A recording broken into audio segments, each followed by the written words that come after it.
Baik, terima kasih atas kesempatannya. Jadi sebelumnya perkenalkan kami dari kelompok 1 kelas 6G S1 Akuntansi, di mana saya sendiri yakni Dilo Rosita Adila dengan NIM 1917051021. Nah, pada kesempatan kali ini kelompok kami akan mempraktikkan bagaimana cara menggunakan aplikasi akuntansi, yaitu Accourait Online di dalam sebuah perusahaan, di mana kami menggunakan perusahaan dagang. Jadi kita akan tunjukkan step by step-nya dari mulai bagaimana cara menginput saldo awal, kemudian bagaimana cara menginput transaksi pembelian penjualan, dan penyesuaian sampai dengan membuat laporan keuangan. Informasi perusahaan dagang yang akan kita catat transaksinya di dalam Accourait Online, yakni perusahaan PT Cahaya Utama, di mana merupakan sebuah perusahaan distributor yang merupakan perusahaan jual beli atau perusahaan dagang, di mana perusahaan ini didirikan pada tahun 2016 dan pada tahun 2018 Januari perusahaan ini mulai menggunakan Accourait. Jadi Accourait ini mulai digunakan sejak tanggal 1 Januari 2018. Nah, jika ada yang belum membuat, silakan membuat database-nya terlebih dahulu. Nah, setelah itu kita klik database-nya. Nah, yang pertama kita akan melengkapi info perusahaan terlebih dahulu.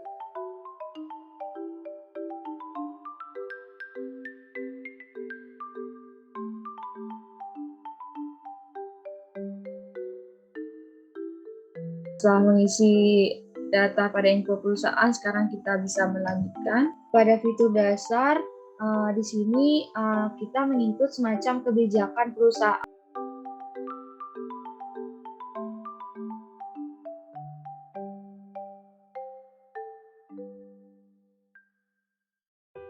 Nah, yang ketiga yaitu ada tentang kebijakan penjualan.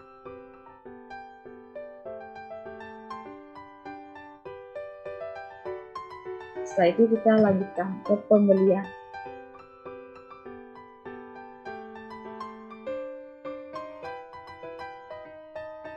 Selanjutnya ke persediaan.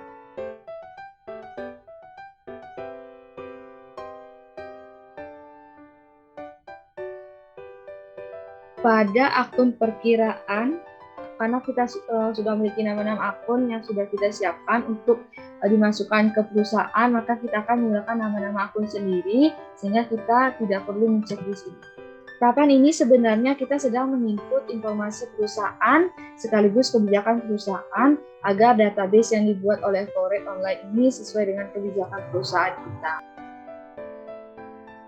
Kita masuk ke tahapan untuk melengkapi data perusahaan, untuk mengupload akun, kemudian mengupload daftar pemasok, mengupload pelanggan, dan mengangkut barang dan jasa. Kita bisa langsung masuk ke bagian kedua. Nah, di bagian kedua ini yaitu akun perkiraan, di mana kita bisa mengimpor akun, di mana kita klik ini, lalu kita pilih di mana kita menyimpan file. Di sini kita klik daftar akun. Nah, lalu kita unggah. Di sini merupakan pemetaan kolom data, kita lanjutkan. Ingat ini checklist untuk melakukan update data dan data yang sama pada database, kemudian lanjutkan. Nah, sudah berhasil.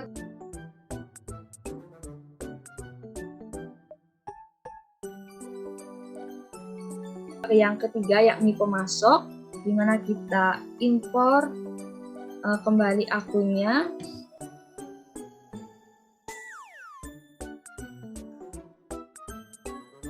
Tunggu beberapa saat, ya, 6 data berhasil diproses, lalu kita tutup. Nah, itu kas dan bank tidak perlu kita input kembali, akun perkiraan sudah kita input, akun pemasok sudah kita input. Nah, untuk bagian pelanggan dan barang dan jasa akan dipaparkan oleh rekan saya. Sekian dari saya dan terima kasih. Baik, perkenalkan, nama saya adalah Nyoman Agus Mahapradnya dengan NIM belakang 1035. Langkah selanjutnya akan dijelaskan oleh saya sendiri mengenai bagaimana cara menginput data pelanggan. Jadi untuk data pelanggan sama seperti sebelumnya, yaitu lakukan impor pelanggan, lalu masuk ke dalam daftar pelanggan dan unggah. Selanjutnya, pastikan untuk mencentang ini agar tidak ada data yang sama pada data di accurate. Selanjutnya, baik, di sini sudah terlihat bahwa semua data berhasil diproses. Kita tutup. Jadi langkah selanjutnya yaitu langkah terakhir yaitu mengisi barang dan jasa. Tapi sebelumnya, jadi kita harus membuat terlebih dahulu gudang pada barang dan jasa tersebut. Caranya adalah persediaan dan masuk ke menu gudang. Jadi terdapat dua gudang. Yang pertama ada gudang store, kita simpan. Selanjutnya ada gudang belakang, kita simpan juga. Baik, setelah mengimport gudang selesai, kita balik lagi dengan mengimpor barang dan jasa. Caranya sama seperti sebelumnya. Masukkan daftar barang, lalu kita unggah. Dan ingat untuk dicentang bagian ini agar tidak ada data yang sama.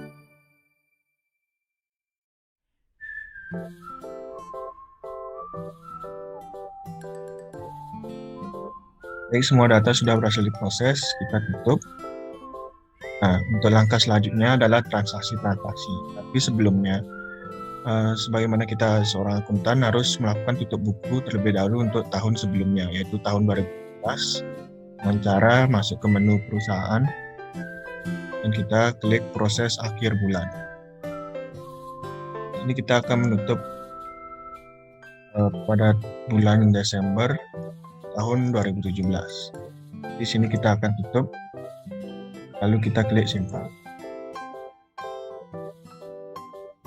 Lalu proses akhir bulan pun selesai dan seluruh data juga sudah masuk. Selanjutnya adalah kita untuk lakukan mencatat transaksi-transaksi yang terjadi. Nah, untuk transaksi ini akan dijelaskan oleh rekan saya selanjutnya. Dan dari saya, terima kasih.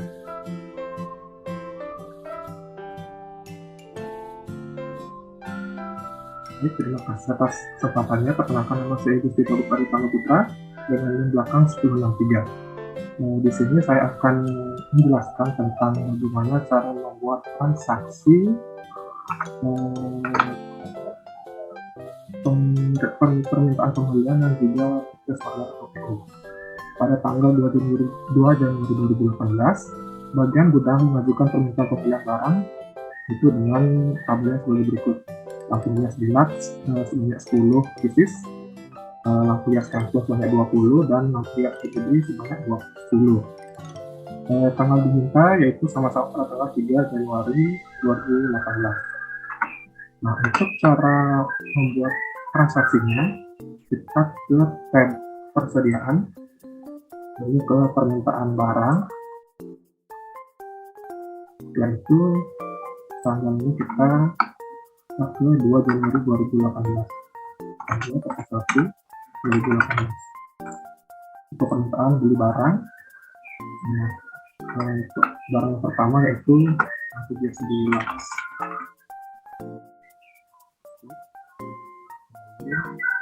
Tanggal diminta yaitu tanggal 3. Kuantitasnya 10. Lalu yang kedua yaitu lampu hias langsung. Oke. Tanggalnya juga kita ke tanggal 3.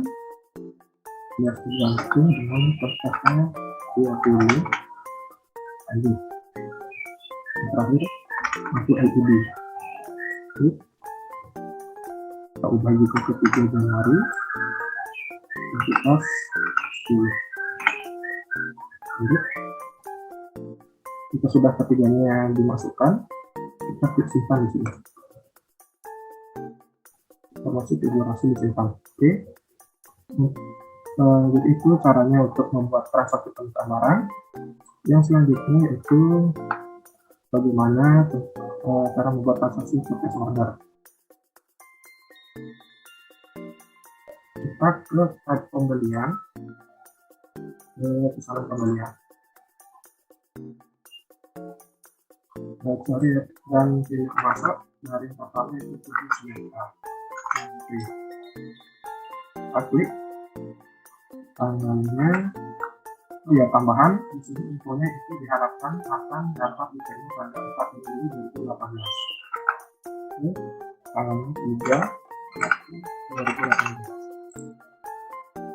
Untuk barangnya pertama ini langsung. Oke. Kuantitasnya 20. Harganya 95.000. Nah, ini saja kita hapus datanya karena untuk menghindari error nanti pada saat penyimpanan data-datanya. Lanjut, sebelum disimpan, kita ke info lainnya terlebih dahulu untuk mengubah tanggal pengirimannya ke tanggal 4 Januari 2015. 4 2015. Simpan. Ini disimpan. Oke. Yang selanjutnya dari PT Jaya. Oke. Sudah ke 3 Januari. Nah, kita perhatikan. Lihat.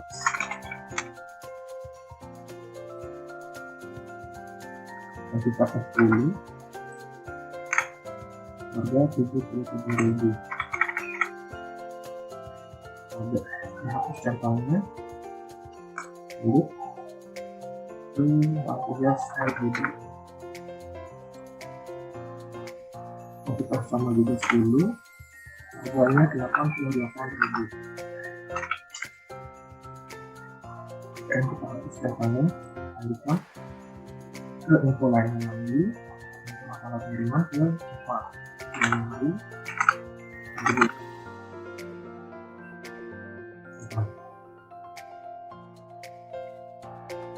Itu kasih simpan. Jadi Baik, terima kasih atas kesempatannya. Di sini saya akan lanjutkan presentasi dari rekan saya. Sebelumnya, kenapa saya berhasil software ini dengan NIM 1084. Sebelumnya, rekan saya telah menjelaskan mengenai cara menginput transaksi, permintaan pembelian, dan juga purchase order pada aplikasi Akurat Online. Di sini saya akan melanjutkan dengan cara memasukkan transaksi penerimaan barang. Jadi kita pilih ke menu pembelian, kemudian penerimaan barang. Kita di sini soalnya adalah jadi kita pilih dulu CP Sejahtera. Kita memperoleh ini dari barang dari CP Sejahtera dengan nomor 9095. Kita pilih di sini ambil dari pesanan. Kita masukkan di sini CP Sejahtera dan dia akan otomatis berupa lampu hias gantung sebanyak 20 piece. Kita pilih lanjutkan. Nah, tadi kan ada informasi tambahan berupa dimasukkan ke gudang store. Jadi kita klik sekali di sini, kita pastikan bahwa gudangnya sudah gudang store. Jika sudah, kita pilih lanjutkan dan kita simpan. Selanjutnya transaksinya adalah untuk itu kita pilih pembelian, kemudian faktur pembelian. Kita pilih pemasoknya adalah PT Jaya dan nomor fakturnya tadi INP garing Jaya garing 010. Kita pilih ambil dari pesanan. Kita masukkan di sini PT Jaya. Berupa lampu hias deluxe sebanyak 10 pieces dan lampu hias LED. Kita pilih lanjutkan sama seperti tadi. Untuk mengubah gudangnya kita bisa pilih di sini, pilih gudang store. Lalu selanjutnya kita simpan. Nah, transaksi selanjutnya adalah pembayaran hutang. Jadi kita untuk ini kita pilih pembelian, kemudian kita pilih pembayaran pembelian. Kita pilih pemasoknya adalah PT Jaya. Nah, untuk gini cara pembayarannya adalah menggunakan Bank Mandiri Rupiah dan menggunakan cek atau giro. selanjutnya kita pilih di sini, ambil. Tadi yang dibayar adalah dengan nomor faktur IJ strip INV garing 7728. Jadi kita pilih yang ini saja, kita pilih lanjutkan, kemudian kita simpan. Oh ya, mohon maaf, tadi ada kesalahan, kita lanjutkan, dan di sini kita isi nilai pembayarannya. Bisa hitung menggunakan nilai pembayaran. Ini kita hapus nilai pembayaran, hitung nilai pembayaran kembali. Kita pastikan nilai pembayarannya sama. Setelah itu kita simpan. Nah, untuk transaksi selanjutnya adalah, jadi untuk penerimaan tagihan, kita pilih pembelian. Kemudian faktur pembelian, kita pilih pemasoknya adalah CP Sejahtera. Kemudian nomor fakturnya adalah Sejahtera strip 017. Kita ambil di sini dari penerimaan. Kita pilih CP. Karena barangnya sudah diterima, jadi kita pilih dari penerimaan. Lanjutkan. Lalu ini harganya sudah dihitung, sudah simpan. Nah, untuk melihat transaksi-transaksi yang secara keseluruhan, kita bisa lihat di sini, misalnya penerimaan barangan. Di sini ada penerimaan barang, ada faktur pembelian, keseluruhan faktur pembeliannya di sini, dan pembayaran pembelian. Jadi di sini disediakan informasi-informasi yang tadi sudah kita input. Nah, mungkin sekian yang dapat saya paparkan. Selanjutnya yaitu transaksi penjualan tunai. Pada tanggal 18 Januari 2018, penjualan secara tunai kepada pengguna dengan rincian sebagai berikut. Dengan langkah yang pertama, kita masuk ke menu penjualan lalu kita pilih faktur penjualan. Untuk penjualan tunai, kita langsung buatkan faktur, lanjutkan dengan proses pembayarannya secara sekaligus. Jadi yang pertama kita masukkan pelanggan umum.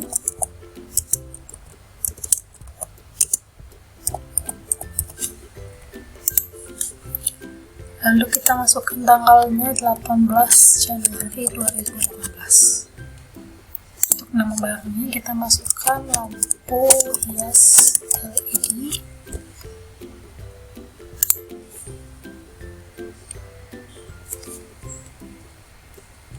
Kita sesuaikan kuantitasnya di beras, lalu harganya sudah sesuai, gudang stok sudah sesuai, kita lanjut. Karena ini terdapat biaya angkut, kita sesuaikan di bagian biaya lainnya. Kita masukkan pendapatan yang lain.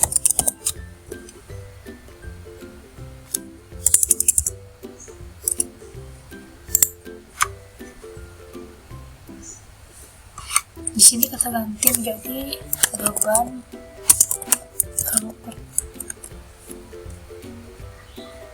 dengan nilai 100.000.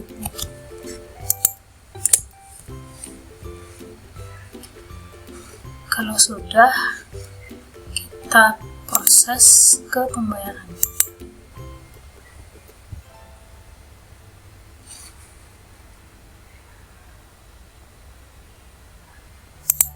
Selanjutnya kita masukkan Bank Mandiri, Satuan IDR, lalu metode pembayarannya transfer, nilai pembayarannya kita sesuaikan, lalu untuk tanggalnya kita masukkan 18 Januari 2018.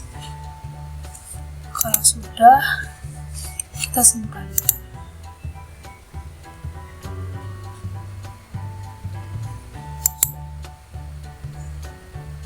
Kita cek di sini, berarti data sudah terinput. Selanjutnya yaitu transaksi pembayaran biaya listrik. Jadi pada tanggal 31 Januari 2018 dilakukan pencatatan biaya listrik air dan telepon Untuk pembayarannya dengan menggunakan Bank Mandiri dengan nilai yang dibayarkan yaitu sejumlah Rp1.750.000. Untuk transaksi ini, langkah yang pertama yaitu kita pilih menu kas dan bank, lalu klik pembayaran. Selanjutnya kita masukkan Bank Mandiri, contohnya DR. Lalu untuk tanggalnya kita masukkan 31 Januari 2018. Lalu akun perkiraannya kita masukkan beban listrik, air dan telepon dengan nilai Rp1.750.000. Kita lanjut. Jika sudah, kita simpan. Kita cek di sini. Ini berarti data sudah terinput dengan benar.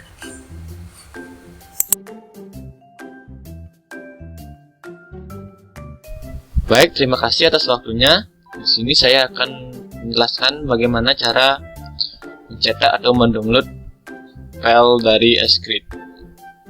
Sudah saja kita klik di daftar laporan yang sudah di sini. Klik di sini. Lalu akan muncul laporan keuangan laba rugi, neraca, dan lain sebagainya. Saya contohkan ke neraca dulu.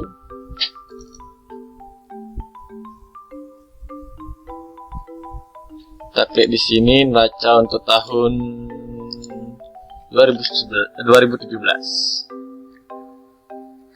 bulan 1 Januari 2017. 2017. Tampilkan, maka akan kelihatan di sini akan kelihatan neraca standarnya. Oke, saya bisa cek kembali lagi. Kalau sudah merasa benar, kita bisa klik di ekspor sini, ekspor. Lalu kita akan pilih PDF, dalam bentuk PDF. Maka file itu akan berubah menjadi PDF. Kalian bisa download atau mencetaknya di sini. Oke, saya akan contohkan gimana cara download. Kita bisa simpan di dokumen atau di kalian yang mau. Sip. Oke, sudah selesai. Kita kembali lagi.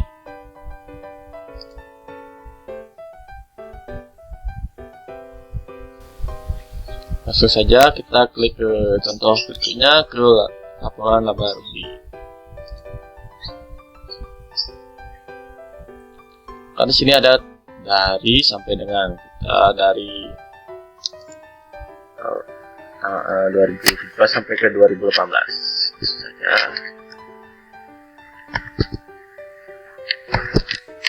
Dua 2017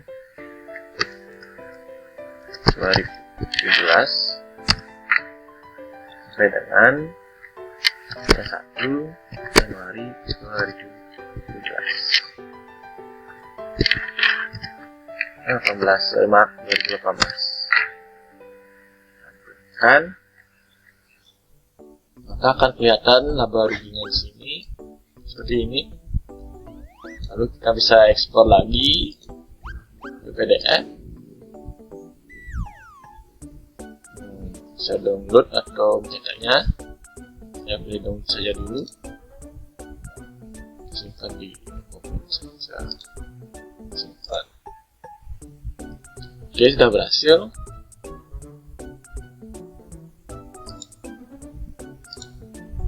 Kita kembali lagi. Kita coba ke arus kas, tak langsung.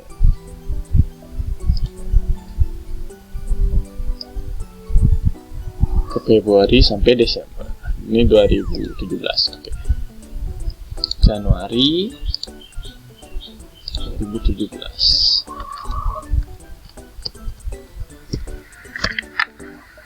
Sampai Desember 2017.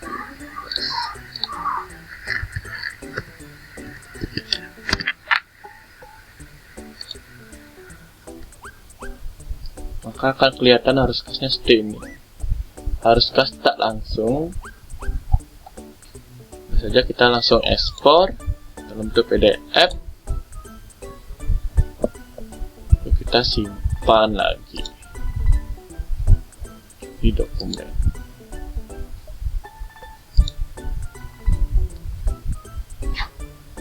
Terima kasih. Sekian dari presentasi saya. Saya ucapkan terima kasih.